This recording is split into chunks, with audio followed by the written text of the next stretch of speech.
시청자 여러분, JTBC 뉴스룸을 시작하겠습니다. 후보 등록 마지막 날인 오늘 민주당의 서울 강북을 후보 또 바뀌었습니다.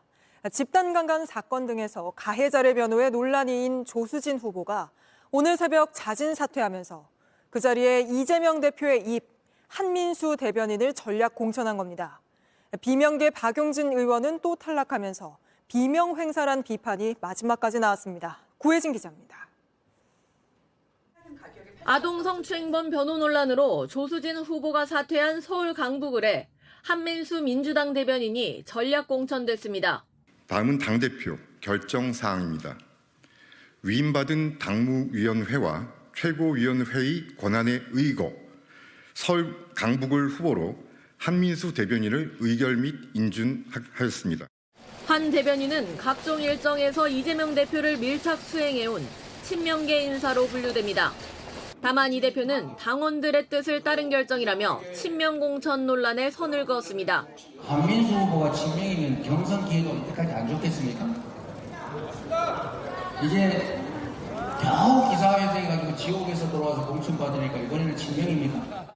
후보자 등록 마감을 6시간 앞두고 한 대변인이 극적으로 출마 기회를 잡자 연고가 없는 지역에 벼락 공천됐다는 비판도 나옵니다. 한 대변인은 언론사 재직 시절 전략 공천된 후보에 대해 하루아침에 날아온 후보가 지역구 골목 번지수나 알고 있겠냐고 비판하는 글을 쓰기도 했습니다. 이로써 비명계 박용진 의원은 서울 강북을 공천해서 3차례 탈락이란 기록을 쓰게 됐습니다. 앞선 2번의 경선에서는 30% 감산과 전국 당원 투표의 불리함을 넘지 못했고 이번엔 후보군에서 배제됐습니다. 한편 이 대표는 조수진 후보의 부실 검증 논란 등에 대해선 별도의 사과 없이 사퇴가 안타깝다고만 했습니다. JTBC 구혜진입니다. 대장동 사건 재판부가 계속 안 나오면 강제 구인을 고려하겠다고 경고를 날렸는데도 민주당 이재명 대표 오늘 다른 사건 재판에 또 출석하지 않았습니다. 선거 유세를 해야 한다는 건데 국민의힘 한동훈 위원장은 바로 이종섭 호주 대사는 공수처가 소환하지도 않았는데 들어왔다며 이 대표가 법원을 무시하고 있다고 강하게 비판했습니다. 이희정 기자입니다. 이재명 대표는 오늘 오전 예정된 공직선거법 위반 재판에 나타나지 않았습니다. 법원의 강제구인 경고에도 사흘 전 대장동 사건 재판에 이어 2번째 불출석한 겁니다. 이 대표 측은 4월 10일 총선일까지는 재판 출석이 힘들다는 입장인데 오히려 검찰이 무도하게 나오는 것이라고 주장했습니다. 한동훈 비대위원장은 이 대표를 강하게 비판했습니다. 이 민주주의가 어떻게 무너질 것인지를 지금 이재명 대표의 재판 불출석 사태가 보여주고 있는 겁니다. 법원을 생각하고 있습니다. 한 위원장은 이 대표와 달리 이종섭 호주 대사는 공수처 소환을 안 받았는데 들어왔다고도 강조했습니다. 여야 대표는 외교 문제를 놓고도 충돌했습니다. 대일 굴욕 외교를 지속하다 보니 일본은 핵 오염수를 과감하게 우리의 공동 우물에 갖다 버렸습니다. 이게 나라입니까? 이번 선거는 신한일전을 짓고 있습니다. 최근 정부의 저자세 대일 외교 문제와 이토 히로부미를 인재 육성의 예로 제시한 국민의힘 성일종 의원을 겨냥한 겁니다. 이념적으로 접근하는 대중국 외교 문제도 지적했습니다. 왜 중국을 찝쩍거려요? 그냥 쎄쎄. 대만에도 쎄쎄. 이러면 되지. 뭐 자꾸 여기저기 찝쩍거리고 무슨 양안 문제 우리가 왜 개입합니까? 한 위원장은 즉각 반격했습니다. 이재명 대표가 양안 관계 어떻게 되든 상관없다고 얘기했는데 그게 도대체 뭐 하는 소리입니까? JTBC 이희정입니다. 여권에선 윤석열 대통령과 한동훈 위원장이 이른바 2차 충돌 이후 처음으로 만났습니다. 서해 수호의 날 기념식에 참석한 뒤 함께 천안함 추모 공간을 찾은 겁니다. 대통령실은 영상까지 직접 찍어 언론에 따로 제공했고 한동훈 위원장도 갈등설을 일축했는데 여전히 불씨는 남아있다는 해석이 나옵니다. 배양진 기자입니다. 윤석열 대통령과 한동훈 비대위원장이 피격당한 천안함 선체 앞에 나란히 섰습니다. 서해 수호의 날 기념식에 참석한 뒤 천안함 용사 추모 공간을 별도로 방문한 겁니다. 영웅들을 이렇게 계속적으로 모욕하고 조작하고 왜곡하고 선동하는 세력들이 아직도 계속 그런 일을 하고 있잖아요. 저희가 반드시 막아내겠다는 그런 정말 반국가 세력들인데 진짜 이게 발부딪히지 못하게 해야 되는데 더 많이 위로를 해드려야지. 그렇습니다. 저희가 더 잘하겠습니다. 취재진에겐 공개되지 않은 장면을 대통령실이 따로 제공했습니다. 대통령실은 윤 대통령과 한 위원장이 현장에 있던 천안함 유족들과 만나 위로했다고 전했습니다. 대통령실 고위 관계자는 당정 간 갈등이 있다고 하는데 그렇지 않다는 걸 잘 보여주는 거라고 설명했습니다. 이에 앞서 열린 서해 수호의 날 기념식에선 공개적으로 두 사람이 인사를 하거나 악수를 나누는 장면은 없었습니다. 지난 1월 1차 윤한 충돌 직후엔 충남 서천의 화재 현장에서 만났는데 한 위원장이 90도로 인사를 하고 윤 대통령이 어깨를 두드리는 장면이 연출되면서 갈등설을 봉합한 바 있습니다. 이종섭 대사와 황상무 수석 논란에 이어 비례대표 공천 과정에서 불거진 윤한 2차 충돌은 이로써 표면적으로 수습되는 모양새입니다. 경기도 안성에서 유세를 이어간 한 위원장도 갈등설을 일축했습니다. 어차피 우리가 이런 민감한 시기에 민심에 순응하는 입장을 가진 것은 서로 같습니다.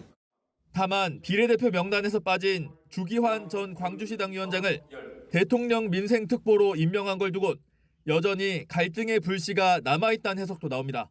JTBC 배양진입니다. 총선을 앞두고 민주당에선 200석 얘기가 나오더니 오늘 국민의힘에선 갑자기 170석 전망이 나왔습니다. 여야 모두 자제령에 떨어졌습니다. 유정화 기자입니다. 정영환 국민의힘 공천관리위원장이 갑자기 과반 승리를 낙관하는 총선 전망을 내놨습니다. 153석 플러스에 170석은 돼야 하지 않나 생각한다고 한 겁니다. 그러나 수도권 후보들의 위기감은 여전합니다. 수도권의 상당수의 후보들은 500표, 1000표, 1500표 차이로 상당수가 아마 꼬꾸라질 가능성이 높지 않나. 불리한 국면을 돌파하기 위해 이 대사의 사퇴 가능성까지 열어놓은 목소리도 나왔습니다. 사퇴 필요성에도 좀 동의를 하시는 거예요? 저는 적극적인 지금 모습이 필요한다. 공수처는 좀 철저하고 신속한 수사를 해야 될 것이고요. 이종섭 후보께서도 이런 수사가 좀 적극적으로 이루어질 수 있도록. 민주당에선 200석이란 목표치가 심심찮게 언급됩니다. 인천의 14석이 당선되면 200석을 우리가 당선시킬 수 있다. 여러분 확실하십니까?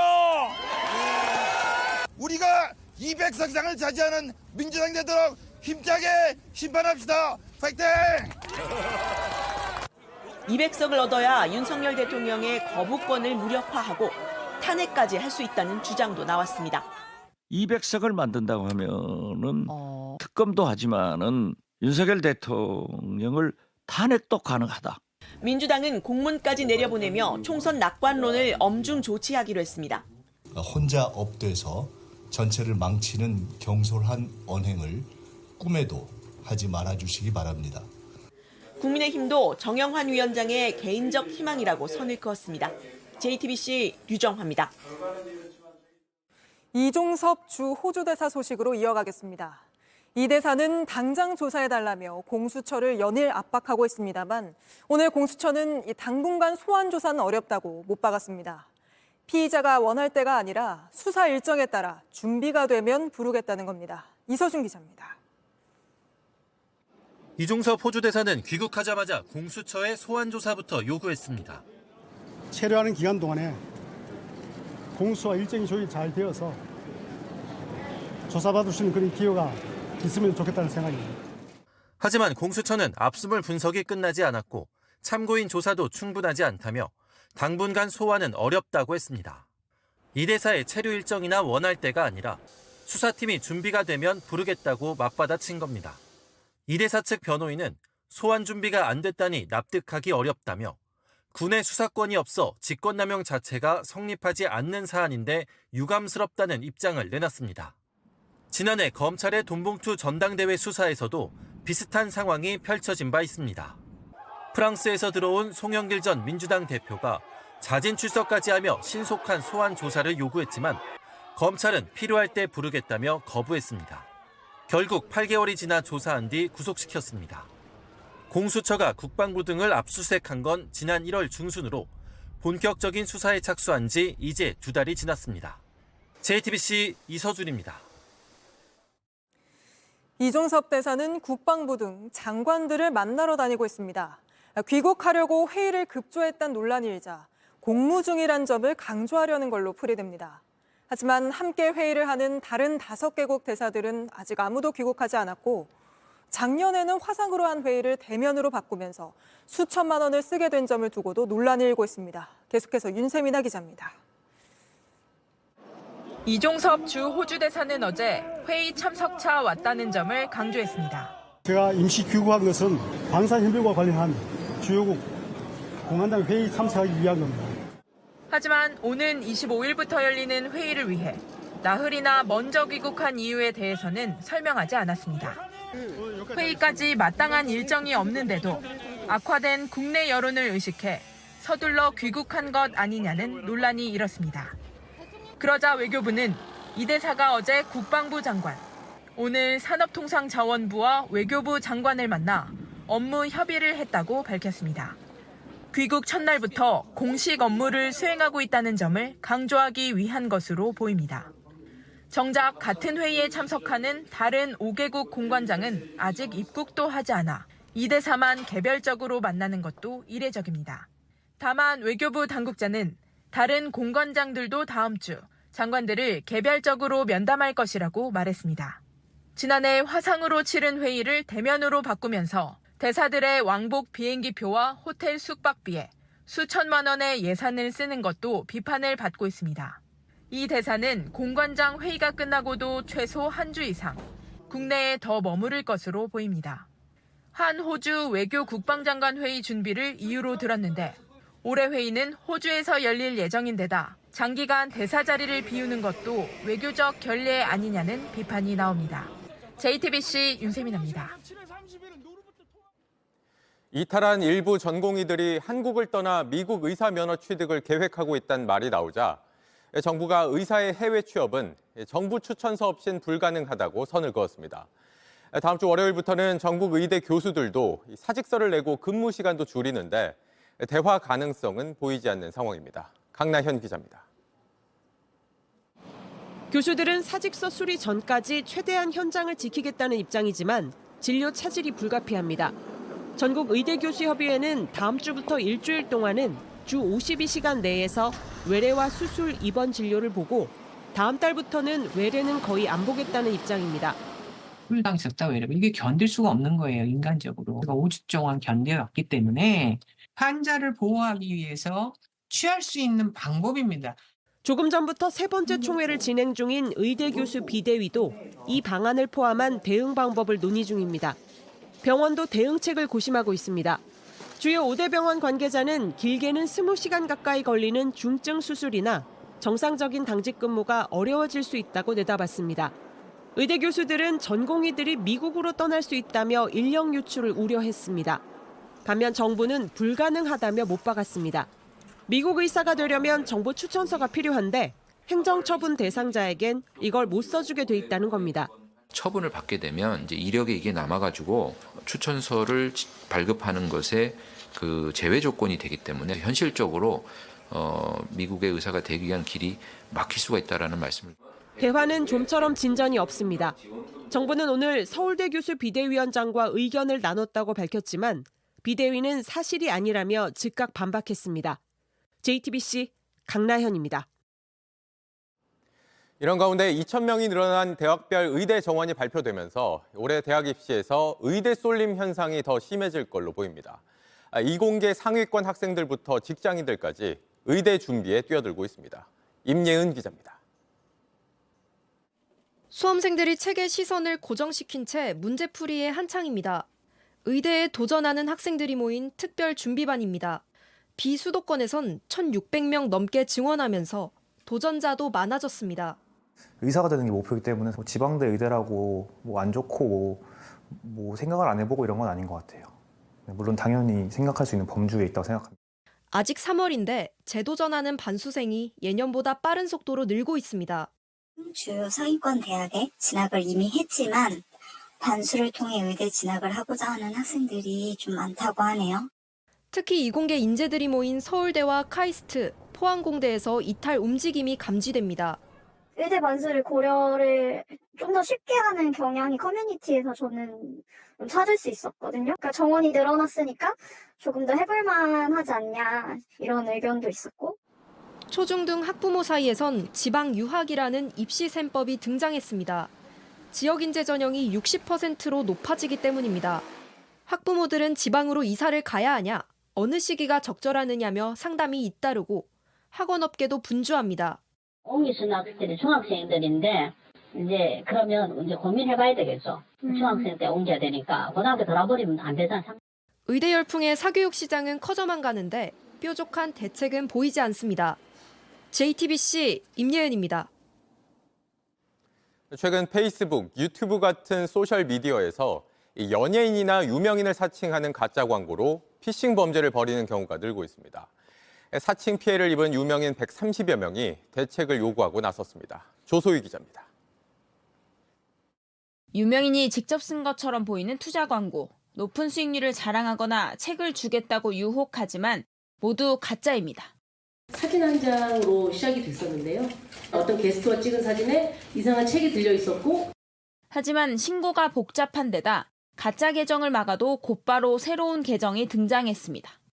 방송에 신고를 했는데 국민신문고에 신청을 해보라라는 이야기를 들었어요. 그래서 이렇게 방치된 사이 연예인은 물론 유명 강사나 정치인을 사칭한 게시물도 등장했습니다.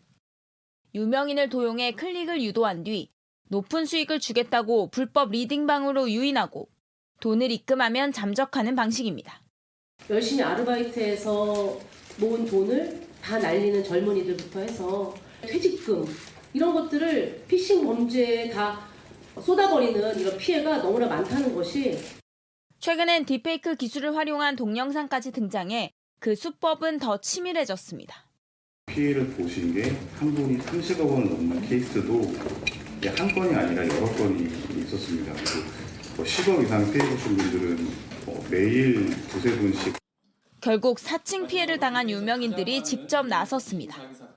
기자회견을 열고 구글과 메타 등 소셜미디어 업체에 적극적인 대응을 요구했습니다. 또한 정부와 국회도 나서달라고 요청했습니다. JTBC 조소입니다. 전 펜싱 국가대표 남현희 씨가 전청조 씨 사기 범행의 공범이란 의혹에 대해 검찰이 경찰에 재수사를 요청했습니다. 경찰은 앞서 남 씨에 대해 무혐의 결론을 내렸지만 검찰은 기록을 검토한 결과 추가 수사가 필요하다고 했습니다. 김지윤 기자입니다. 전청조 씨는 재벌가의 숨겨진 아들 행세를 하며 27명으로부터 약 30억 원을 뜯어냈습니다. 결국 구속돼 1심에서 징역 12년이 선고됐습니다. 연인 관계였던 전 국가대표 펜싱 선수 남현희 씨도 공모 의혹이 불거졌지만 남 씨는 전혀 몰랐다고 주장해왔습니다. 피해자라는 입장 혹시 변함없으신가요?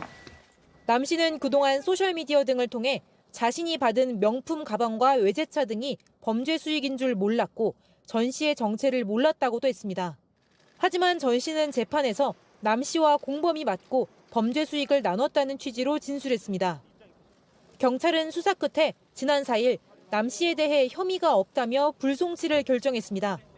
그런데 검찰이 오늘 경찰에 남 씨를 다시 수사하라고 요청했습니다. 기록을 검토해보니 더 수사할 필요가 있다고 판단된다는 겁니다. 전 씨 피해자들은 남 씨에 대한 무혐의 처분 직후 이의 신청을 하기도 했습니다. 남 씨에 대한 재수사는 다시 서울 송파경찰서가 맡게 됩니다. JTBC 김지윤입니다. 대학 시간 강사들은 강의를 배정받지 못하면 임금도 못 받는 사실상 실업 상태가 됩니다. 게다가 대학들은 강의도 안 주면서 계약도 해지해주지 않아서 실업급여조차 못 받게 하는 경우가 많습니다. 이런 경우 대학이 별도의 휴업수당을 줘야 한다는 법원의 첫 판단이 나왔습니다. 조혜연 기자입니다. 하태규 씨는 2019년 국립경상대와 계약하고 대학원 강의를 맡았습니다. 새로운 강사법에 따라 3년을 보장받았습니다. 하지만 계약 마지막 학기에는 학생 수 문제로 강의를 받지 못했습니다. 대학은 강의가 없으면 임금도 없다는 계약서 조항을 들며 급여를 끊었습니다.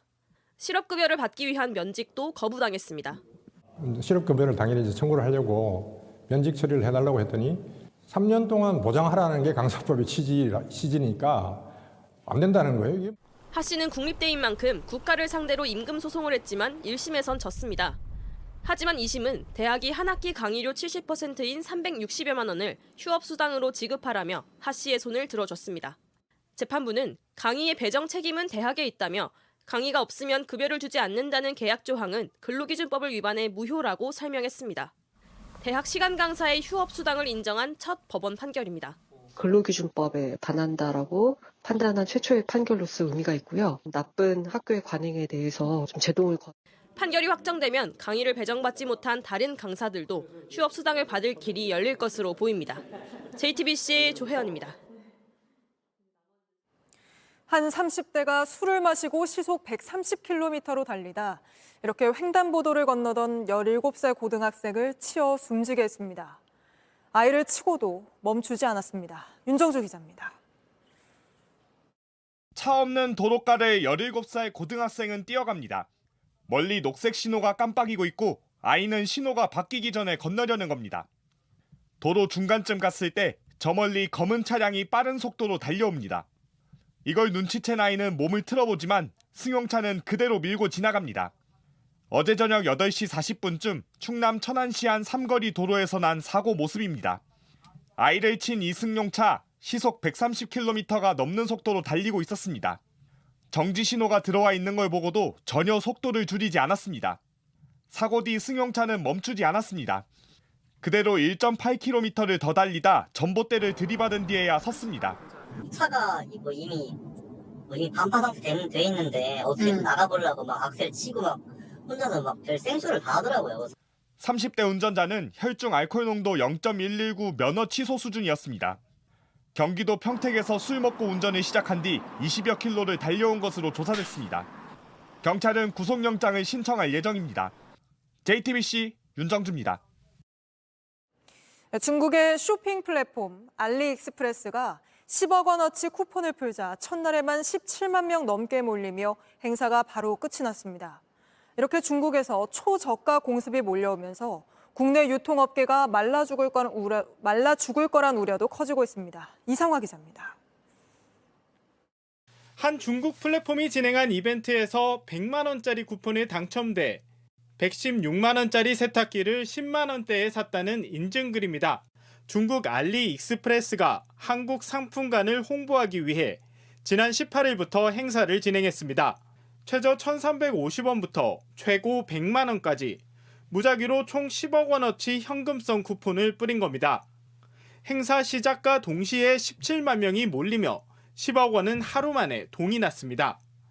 이게 끝이 아닙니다. 오전 10시와 밤 10시 하루에 2번 바나나, 달걀 등 국내 신선식품을 1,000원에 팝니다. 한정된 물량은 10초 안에 매진됩니다. 중국 플랫폼을 통해 국내로 들어오는 직구 상품은 월 평균 740만 상자, 앱 가입자 수는 1,467만 명을 넘어섰습니다. 최근엔 CJ 제일제당, LG 생활건강 등 국내 대형 제조사뿐 아니라 마트까지 입점하며 국내 소비자들을 끌어모으고 있습니다. 알리에 이어 테무, 쉬인 등 중국발 초저가 공습이 거세지자 국내 업계는 비상입니다. 상대방 경쟁 유통업체가 무너질 때까지 자금력을 가지고 그렇게 계속하는 거죠. 가격이 워낙 저렴한데 또 이벤트도 하고 그러면 이제 결국은 이제 소비자가 글로 많이 넘어가고. 알리는 다양한 행사 등으로 총 1,000억 원의 쇼핑 지원금을 푼단 계획인데 유통 생태계가 중국 플랫폼에 장악될 수 있다는 우려도 나옵니다. JTBC 이상화입니다. 일본이 내년부터 쓸 중학교 교과서에 독도는 일본 고유의 영토, 한국이 독도를 불법 점거했다는 등의 억지 주장을 대거 담았습니다. 일본 당국 발표에 따르면 이번에 확정된 교과서 18종 중 16종이 독도를 일본 영토라고 표기했습니다. 또 종군 위안부란 표현은 아예 사라졌고 강제징병과 강제징용 역시 일부만을 대상으로 했고 강제성도 없었던 것처럼 표현을 바꿨습니다. 우리 외교부는 주한 일본 대사를 초치해 항의했고 교육부는 역사 왜곡을 즉각 바로잡으라고 촉구했습니다. 검찰이 50억 클럽에 연루된 권순일 전 대법관을 압수수색하며 사실상 수사를 재개했습니다. 2021년에 법원이 2차례 압수수색 영장을 기각한 뒤로 수사에 진전이 없었는데 올해 들어서도 법원이 압수수색 영장을 한 차례 더 기각했던 걸로 확인됐습니다. 박병현 기자입니다. 2021년 50억 클럽 의혹이 불거졌습니다. 대장동 사업과 관련해 김만배 씨가 뒤를 봐주겠다고 한 인물들에게 50억 원을 주기로 약속했다는 겁니다.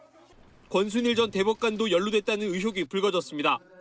검찰은 당시 권 전 대법관의 계좌에 대한 영장, 그리고 사무실 등에 대한 압수수색 영장을 청구했지만 기각됐습니다.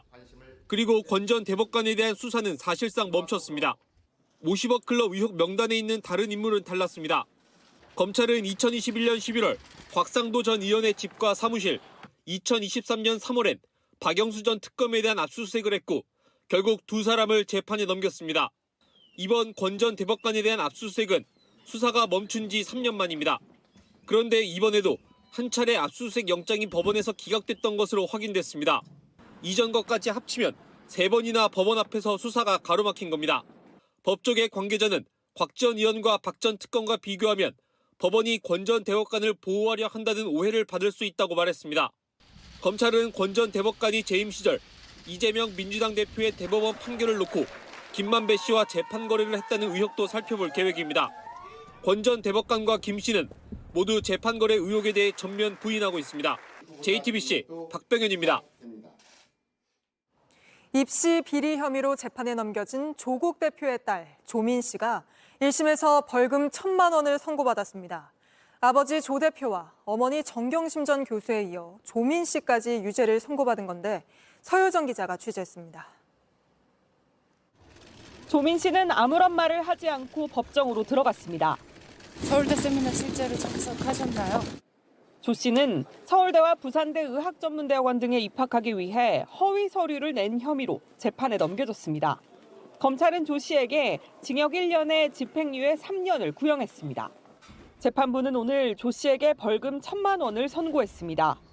각종 대학 연구소와 서울대 명의로 발급된 인턴십 확인서, 동양대 총장 표창장 등이 모두 허위라는 게 인정된다며 공정한 경쟁을 위해 오랜 기간 성실하게 노력한 대다수 학생에게 허탈감과 좌절감을 줘 비난 가능성이 크다고 밝혔습니다. 다만 조 씨가 모든 범행을 인정했고 직접 위조하지 않은 점은 고려했다고 덧붙였습니다. 서류를 직접 위조하거나 허위 서류를 만드는 과정에 관여한 혐의를 받아온 아버지 조국혁신당 대표와 어머니 정경심 전 동양대 교수는 이미 2심에서 유죄가 나와 상고했습니다. 조 씨는 항소 여부 등에 대한 질문에 답을 하지 않고 법원을 빠져나갔습니다. JTBC 서유정입니다.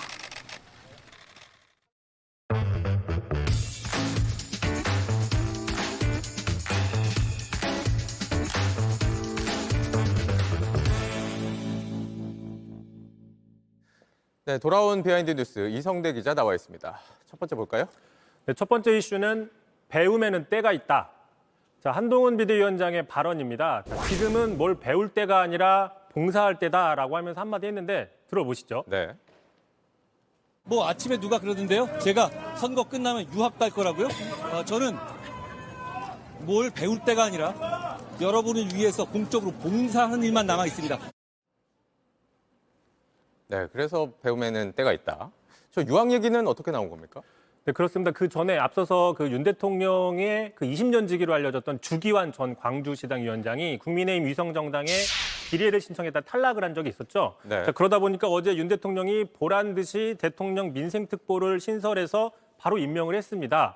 자, 이게 이제 두 사람, 윤석열, 한동훈 두 사람의 관계가 틀어졌다는 것을 명확하게 보여주는 신호다라는 다양한 해석들이 나왔었죠. 네. 자, 어제 한 정치 유튜브가 자, 그러다 보니까 이제 한동훈 위원장이 선거 이후에 유학을 가야 되지 않겠느냐라고 이야기를 하면서 저 얘기가 나온 겁니다. 말하자면 윤 대통령을 피해서 도피성 유학을 해야 되는 거 아니냐 이런 얘기를 한 거죠. 네, 유튜브를 통해서 나온 얘기였던 거군요. 그게 사실 뭐 선거 결과에 따라서 선택지는 여러 개 있는 거 아닙니까?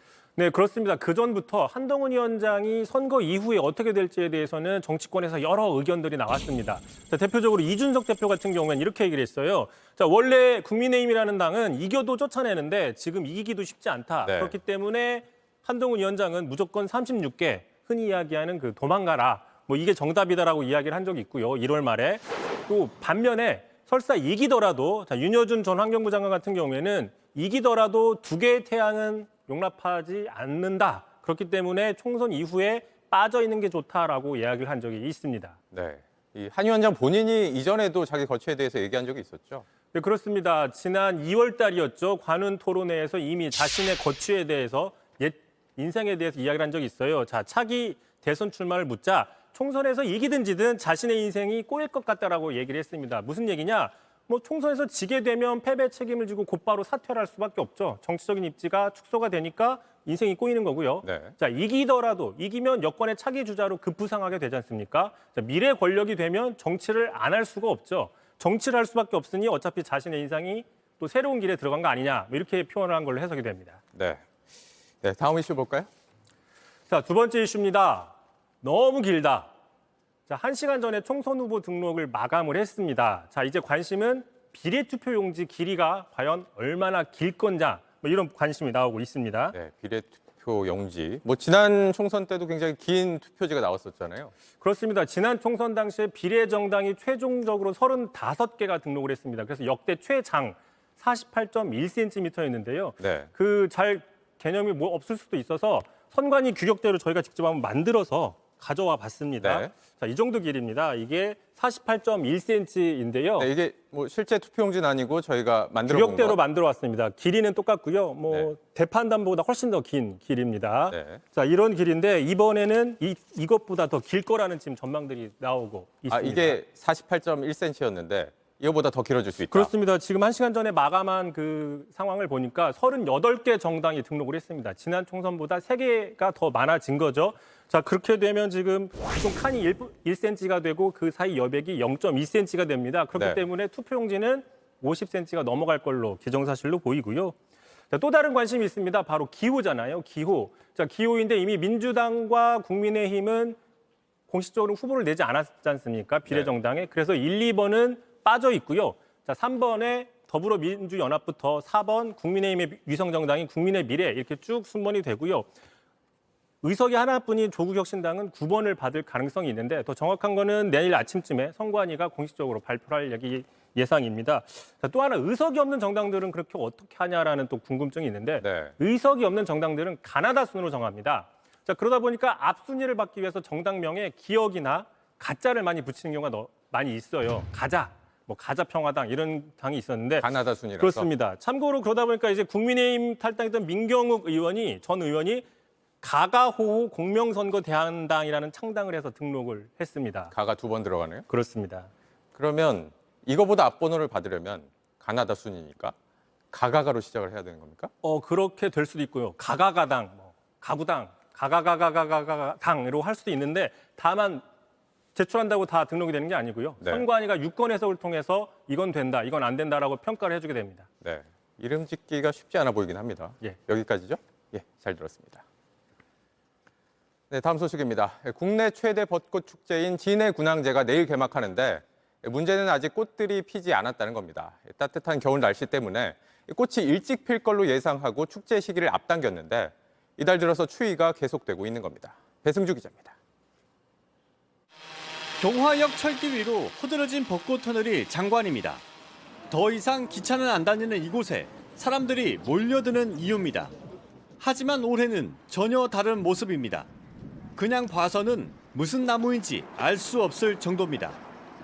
The cherry is not blossom, so a little bit disappointed. Maybe next time about like April, like the first day of the April or during that month will be great for this event. 역시 벚꽃 명소로 알려진 여자천도 상황은 같습니다. 작은 꽃망울만 드문드문 맺혔습니다. 진해 지역 관측 표준목입니다. 한 가지에서 세 송이 이상 피었을 때 개화했다 판정하는데 보시는 것처럼 한 송이도 피지 않았습니다. 창원시는 비상입니다.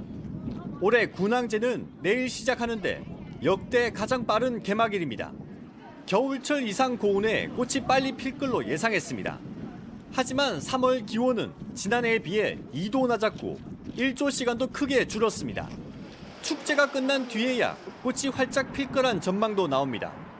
만개 시기가 좀 늦어진다면 저희들이 축제 기간도 연장하는 방안도 검토하도록 하겠습니다. 다른 지역도 사정은 비슷한데 일정을 바꾸지 못해 꽃없는 꽃축제가 열리고 있습니다.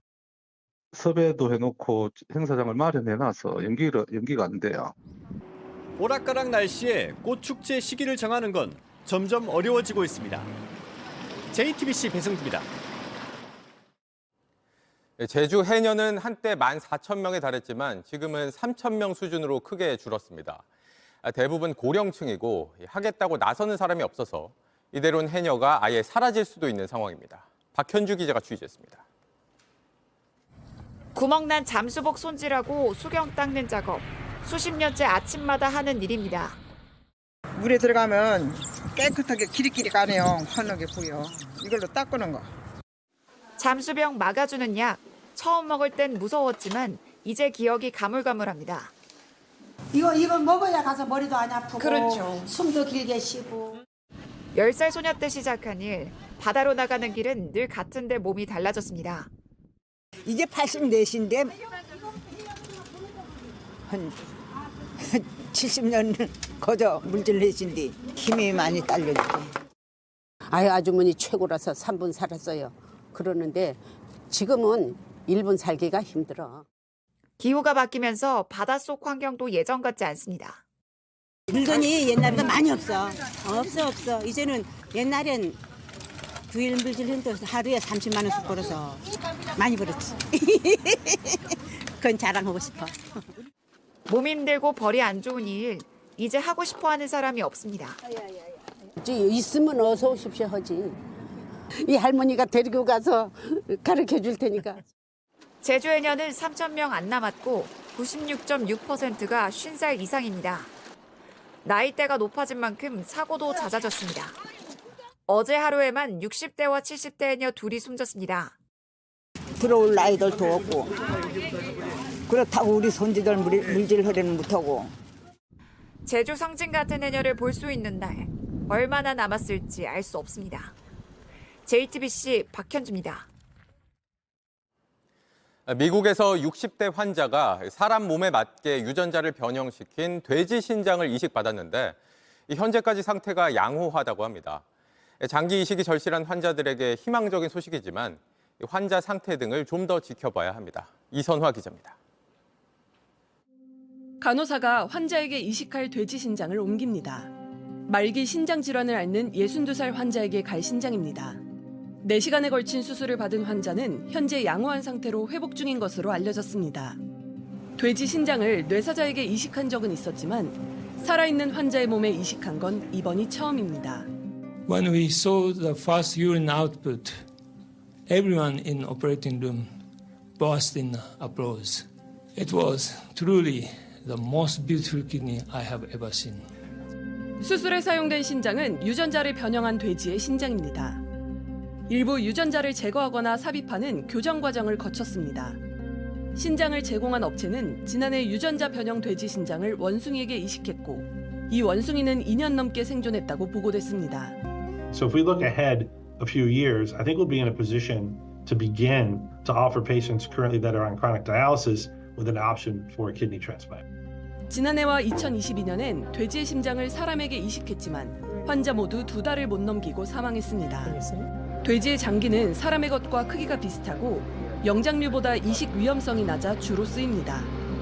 한계는 여전하지만 이번 수술의 성공으로 전 세계적인 장기 부족 문제를 해결하는 데 진전을 이뤘다는 평가가 나오고 있습니다. JTBC 이선아입니다.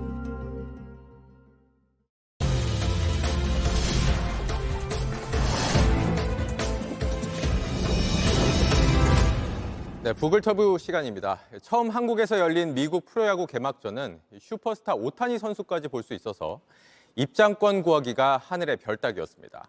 이번에도 암표가 기승을 부렸는데 이 오타니 직관석표라며 200만 원에 팔겠다는 경우도 있었습니다.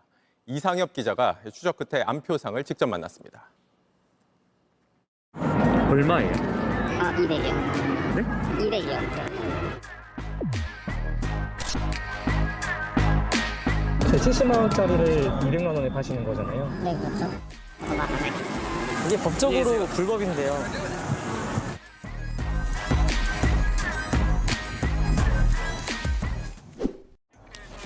메이저리그 서울 시리즈 개막전 당일입니다. 티켓을 확인한 곳에서 안내방송이 나옵니다. 본인 확인 후 팔찌를 받아야만 경기장 입장이 가능합니다.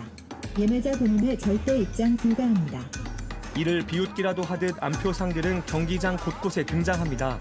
아까 저기서도 외국인분들이 리세일 없냐고 막 물어보고 그러더라고요. さっき5万円で売ってくれるって言った人いたけど現金じゃないとダメって言われて 안표상을 쫓아봐야겠습니다.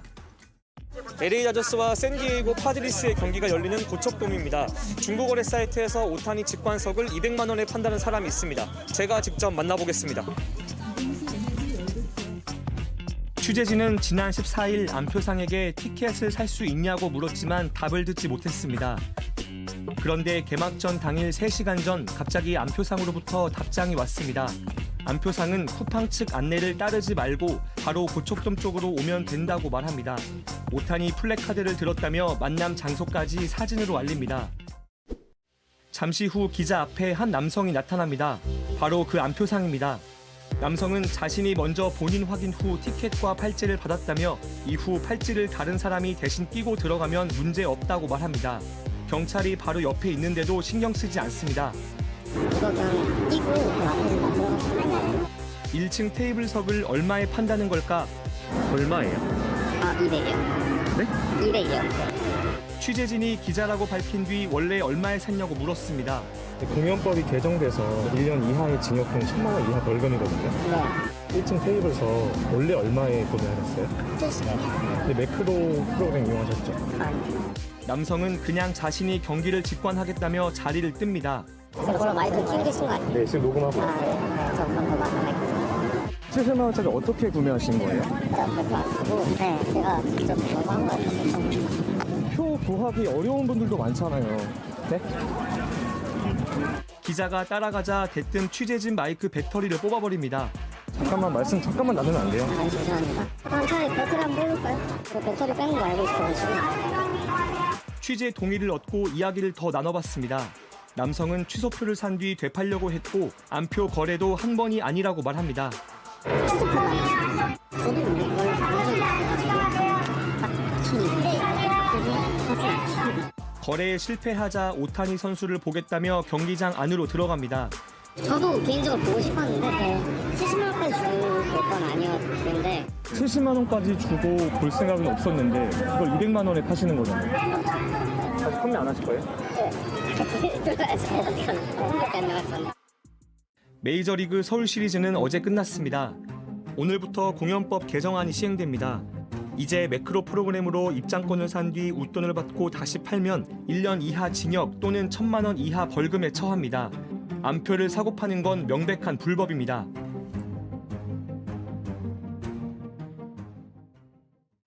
일본 축구대표팀의 미나미노 선수에게 아시아를 대표하는 축구 선수가 누구냐고 물었습니다. 5명 순위를 매겼는데 손흥민은 당연히 1위입니다. 그 다음은 혼다, 3위는 리버풀에서 뛰는 엔도를 꼽았는데 고민은 여기서부터였습니다.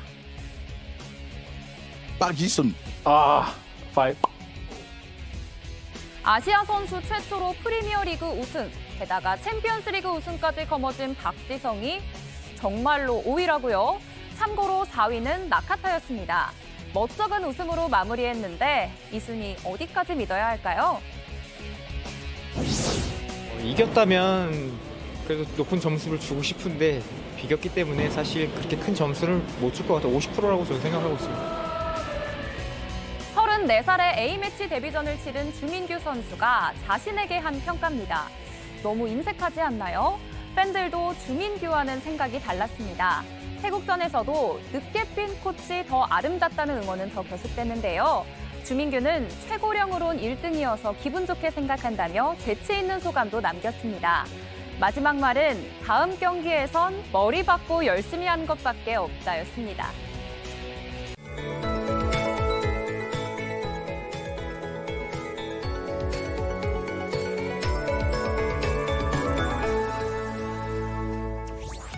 오후에 들어서면서 하늘빛이 흐려지고 중부지방과 호남 지역부터 비구름이 덮고 있습니다.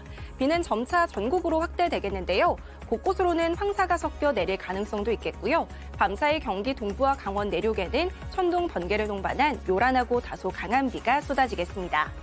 내일 새벽까지 서울과 경기 북동부, 강원 내륙과 산지에는 최대 40mm, 그 밖의 지역은 5에서 20mm가량 내리겠는데요. 비와 함께 전국적으로 바람도 거세게 불겠습니다. 비는 내일 새벽 사이 잦아들겠지만 남해안과 제주도에는 내일 밤 사이 또 한 번 비가 지나겠고요.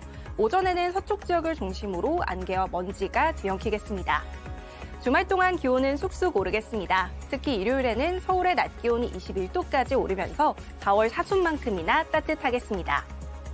내일 전국이 흐리다가 중부지방은 차차 맑아지겠습니다. 아침 기온은 서울 8도, 대전 11도, 부산은 13도로 온화하게 출발하겠고요. 낮 기온은 청주 20도, 전주 21도, 광주는 무려 24도까지 치솟겠습니다. 다음 주 초반에도 전국에 비 소식이 있겠고요. 화요일에는 낮 동안 다소 쌀쌀하겠습니다. 날씨였습니다. 우리도 3명 중 1명이라고. 에이, 그 한 명이 나겠어? 우리 나이도 생각해야지. 난 괜찮은 것 같은데. 고혈압, 당뇨, 심혈관 질환, 코로나19까지 조심해야겠네. 맞습니다. 나도 당신도 대상포진 대상자. 의사와 상담하세요. 방금 임플란트 끝났어. 이제 신경 안 써도 돼. 신경 쓰셔야죠. 관리 안 하면 붓고 피나다가 다시 하실 수 있습니다. 다시? 그러니까 검가드로 잇몸 관리. 검가드. 뉴스룸 저희가 준비한 소식은 여기까지입니다. 시청해주신 여러분 고맙습니다.